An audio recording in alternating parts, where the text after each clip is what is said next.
Hello, আসসালামু আলাইকুম guys. আমি আছি মুসলিম মিডিয়া থেকে।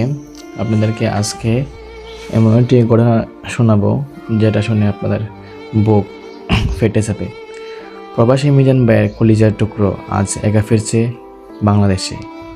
যে মেয়েটার ফেরার কথা ছিল বাবা মা আর বোনের হাত ধরে হাসি মুখে, উমরাহ পবিত্র সফর শেষে সুখের স্মৃতি নিয়ে সে আজ ফিরছে নিঃশব্দে, শূন্যতায় ঘেরা হয়ে।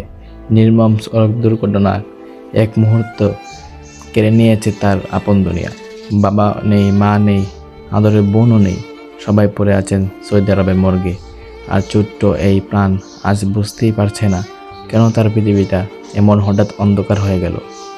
এই সুখ ভাষায় প্রকাশ করার মতো না, বুক ফেটে যায় ভাবলে। একটা শিশু কত বড় পরীক্ষা দিচ্ছে। হে মহান আল্লাহ, আপনি তাকে আপনার রহমতের চাদরে ডেকে রাখুন। তার ছোট্ট হৃদয়ে ধৈর্য দিন, শক্তি দিন। তার বাবা মা ও বোনকে জান্নাতের সর্বোচ্চ মর্যাদা দান করুন। আমিন।